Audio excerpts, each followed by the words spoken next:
It grows on dead trees, in abandoned lots, along forgotten roadsides. No one plants it, no one waters it, no one owns it.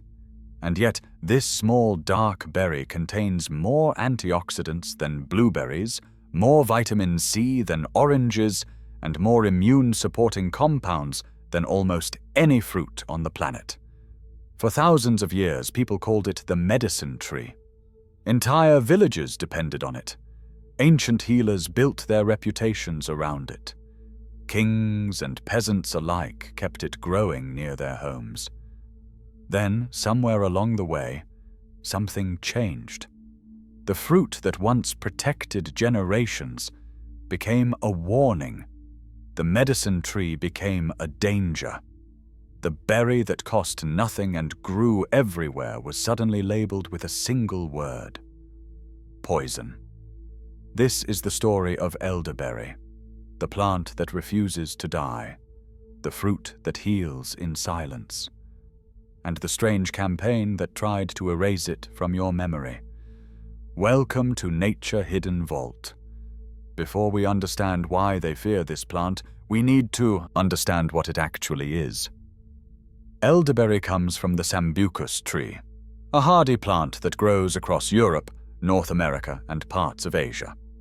The most common variety is Sambucus nigra, the European elder, though American elder grows wild across the eastern United States. The tree itself is unremarkable. It rarely grows taller than 30 feet. Its wood is soft and hollow. Farmers often considered it a nuisance, something to clear rather than cultivate. But the flowers and berries tell a different story. Every spring, the elder tree produces clusters of tiny white flowers with a sweet, floral fragrance. These flowers have been used for centuries to make cordials, teas, and tonics. And every autumn, those flowers become berries. Small, dark, almost black clusters of fruit that hang heavy from the branches. Inside those berries is something remarkable. Elderberries contain one of the highest concentrations of anthocyanins found in any fruit. Anthocyanins are the compounds that give berries their deep purple and blue colors. They are also among the most powerful antioxidants known to science. Fresh elderberries contain roughly 3 times more antioxidants than blueberries. Let that sink in. Blueberries are marketed as superfoods. They fill entire sections of grocery stores. They cost premium prices and appear in every health magazine. Elderberries grow wild. They cost nothing. And they contain 3 times the antioxidant power. But that is only the beginning. Elderberries are also rich in vitamin C, vitamin A, potassium, iron, and fiber.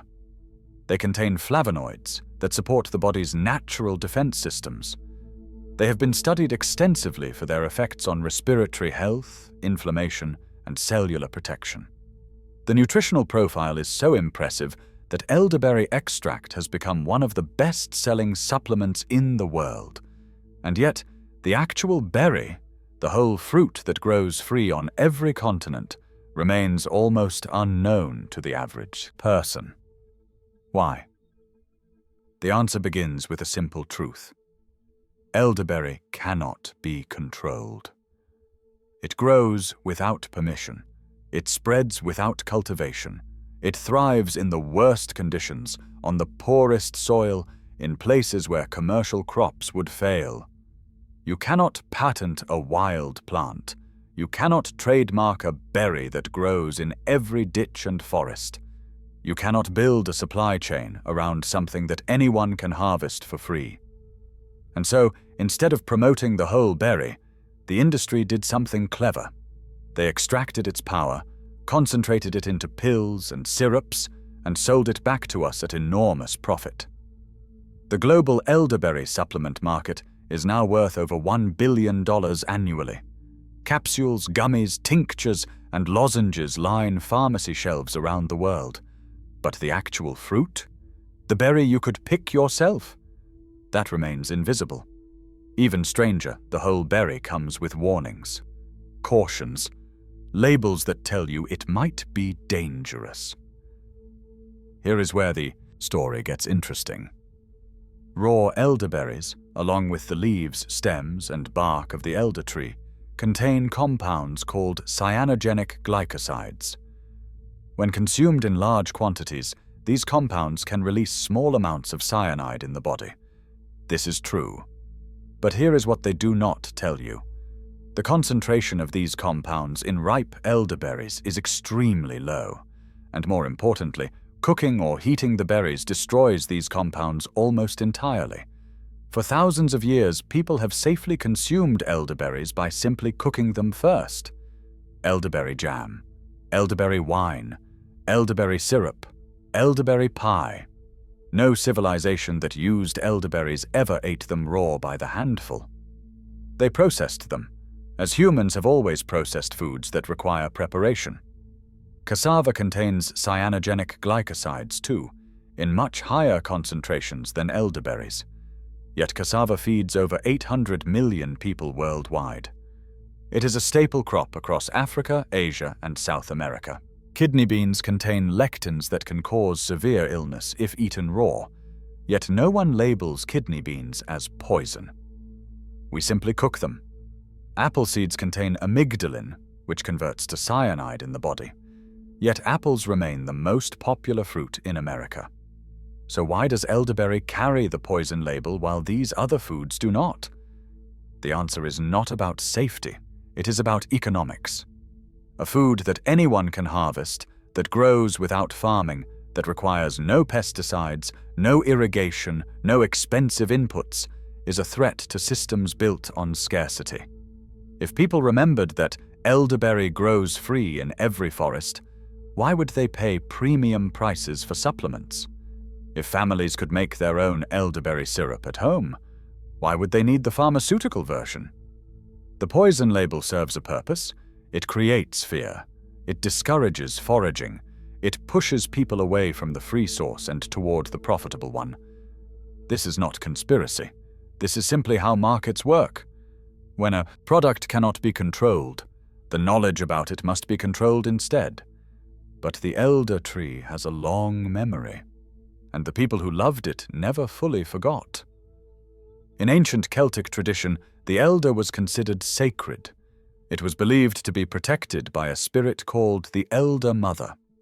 Cutting down an elder tree without permission was thought to bring misfortune.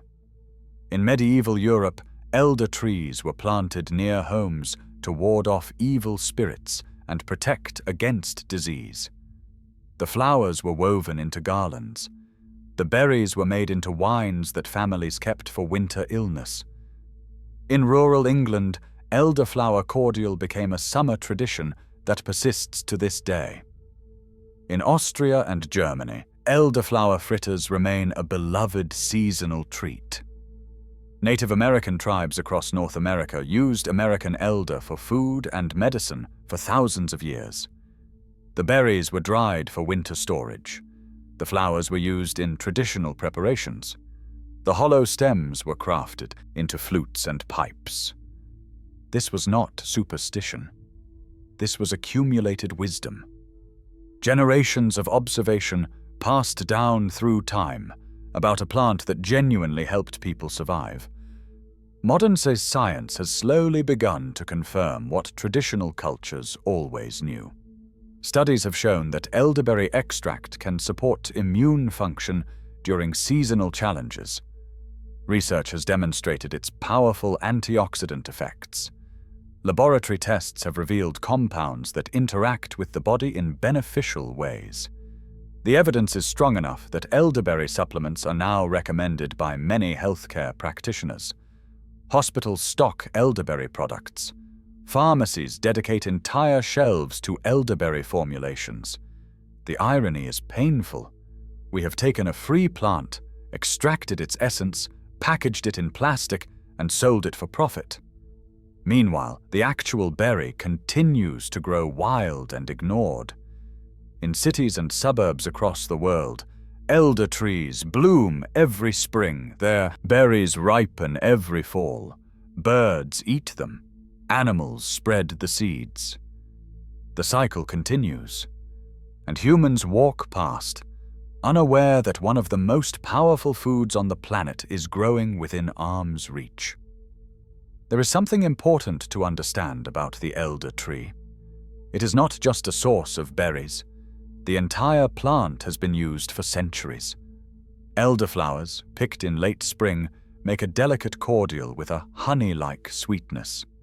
They can be dried for tea or battered and fried as fritters. The flavor is subtle, floral, and unmistakably healing. The berries, harvested in autumn, are rich and earthy. They must be cooked before eating, but once prepared, they make exceptional syrups, jams, wines, and pies. The taste is deep and complex, unlike any commercial fruit. Even the wood has uses. The soft, pithy stems were traditionally hollowed out to make blowguns, pea shooters, and simple flutes. Children played with elderwood for generations. The elder tree asks for nothing and gives everything. It grows where nothing else will. It produces food, medicine, and materials. It feeds birds and insects. It enriches the ecosystem around it. And we call it a weed.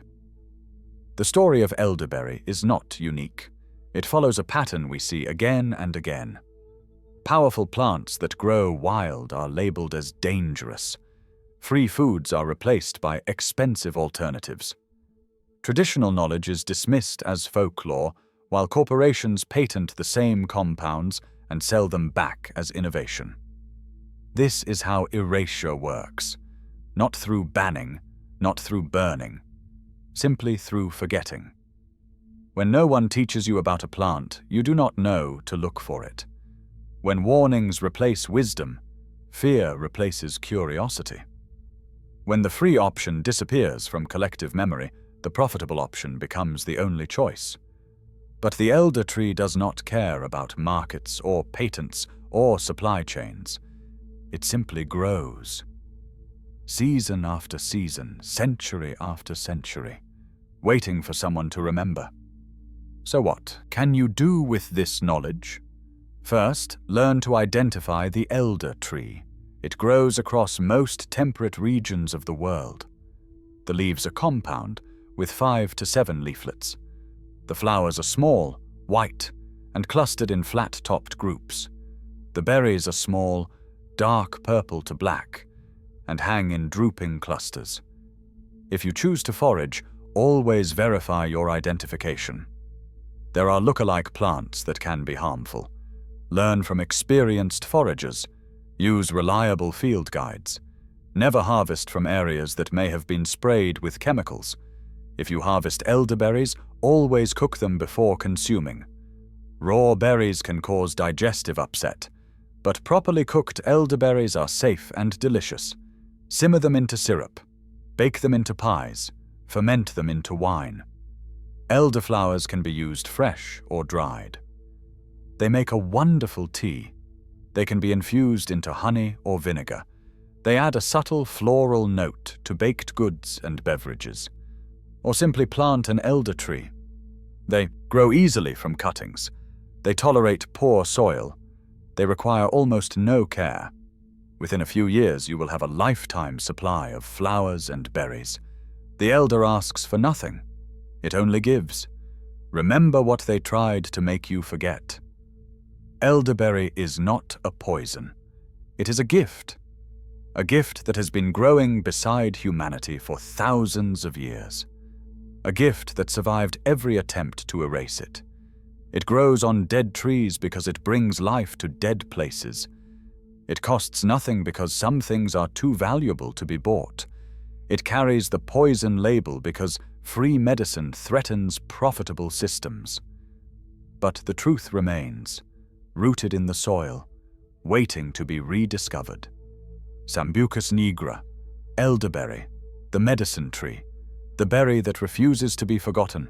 It was never patented, it was never profitable, and so it was never promoted. But it never stopped growing. And now you know. This is Nature Hidden Vault. If this story changed how you see the plants around you. Subscribe. More forgotten knowledge is